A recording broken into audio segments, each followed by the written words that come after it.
নমস্কার বন্ধুরা, চলুন আজকে আমি সাবুদানার রেসিপি দেখাবো, যেটা আমরা উপোসে খেতে পারি। এরকম একটা রেসিপি, যার জন্য আমি সাবুটাকে ধুয়ে কিছুক্ষণের জন্য ভিজিয়ে দিয়েছিলাম।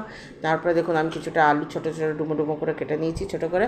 তারপরে কিছুটা চিনেবাদাম, কিছুটা আদা গ্রেট করে নিয়েছি, কিছুটা কারিয়া পাত্তা নিয়ে নিয়েছি, আর কিছুটা গোটা জিরা নিয়ে নিয়েছি। এবার চলুন দেখুন আমার সাবুগুলো না কী সুন্দর ঝুরঝুরা হয়ে আছে, এগুলো কিন্তু একদম গলে যায়নি। এবার আমি ওভেনের মধ্যে একটা কড়াই বসিয়ে দিলাম। কড়াইটার জলটা যখন শুকিয়ে গেল, তখন এবার আমি কড়াইটার মধ্যে কিছুটা সাদা তেল দিয়ে দিচ্ছি। দেখুন সাদা তেল দিয়ে দিচ্ছি। এবার যেমনি আমাদের তেলটা গরম হয়ে যাবে, তখন আমরা তেলের মধ্যে কিছুটা সাদা জিরা, প্রথমে চিনেবাদামগুলো দিয়ে দেবো আমরা।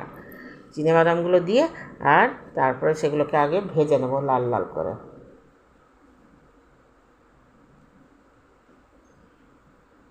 সব চিনেবাদামগুলো দিয়ে এইভাবে আমি আস্তে আস্তে করে মিডিয়াম আঁচে চিনেবাদামগুলো ভেজে নেব। আঁচটা মিডিয়ামে না রাখলে, ফুল ফ্লেমে রাখলে আবার বাদামগুলো সেগুলো জ্বলে যেতে পারে। সেজন্য আমি আঁচটাকে মিডিয়াম করে রেখে চিনেবাদামগুলোকে লাল লাল করে ভেজে নিচ্ছি।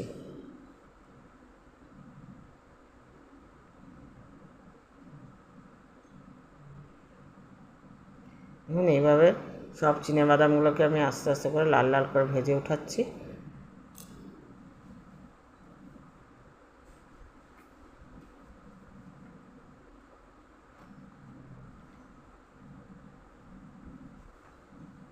আমার অনেকটা লাল লাল হয়ে এসছে। আমার চিনেবাদামগুলো দেখুন হয়ে গেছে। আমি সব চিনেবাদামগুলো আস্তে আস্তে করে তুলে নিচ্ছি।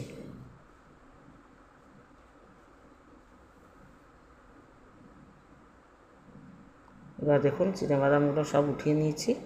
এবার আমি এই কড়াইয়ের মধ্যেই যে তেলটা বেঁচে আছে তার মধ্যেই আমি কিছুটা গোটা জিরা দিয়ে দেবো। এবার দেখুন আমি কিছুটা গোটা জিরা দিয়ে দিলাম।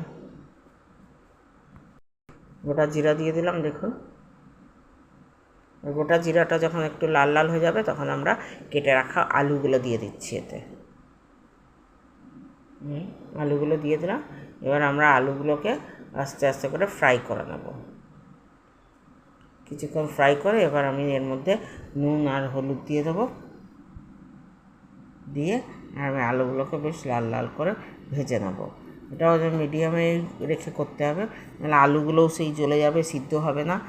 থেকে আগুনটা আমি মিডিয়ামে রেখেই করছি। এবার নুন দিয়ে দিলাম, এবার একটু হলুদ দিয়ে দিলাম।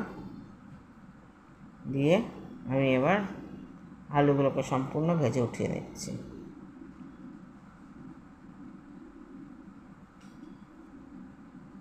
দেখুন আমার আলুগুলো অনেকটা ভাজা হয়ে গেছে। এবার এর মধ্যে আমি কিছু কারিয়া পাত্তাগুলো দিয়ে দেবো, যে কারিয়া পাত্তাগুলো রেখেছিলাম। এই কারিয়া পাত্তাগুলোকে একটু সময় ভেজে নিয়ে এবার আমরা এর মধ্যে গ্রেট করা আদাটা দিয়ে দেবো। গ্রেট করা আদাটা দিয়ে দিলাম। এবার এটাকে আবার ভালো করে একটু ভেজে নেব। দেখুন এটাকে ভাজতে ভাজতে আমি একটুখানি লঙ্কা গুঁড়ি দিয়ে দিয়েছিলাম, যেটা আমি আপনাদের দেখাতে পারিনি, স্কিপ করে গেছে। দেখুন এবার এটা ভাজা ভাজা হয়ে এসছে, আমার ভাজা হয়ে গেছে। এবার এর মধ্যে আমি এখন যে সাবুটা ছিল সেই সাবুটা দিয়ে দেবো। সাবুটা সম্পূর্ণ দেখুন খোলা খোলা রয়েছে।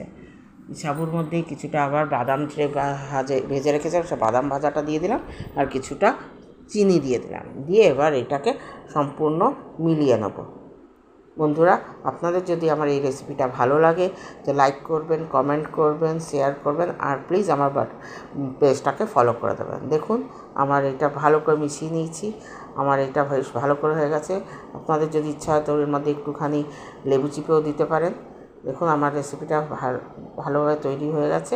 আপনারা খেয়ে বলবেন কেমন হয়েছে। চলুন আবার আসবো, বাই।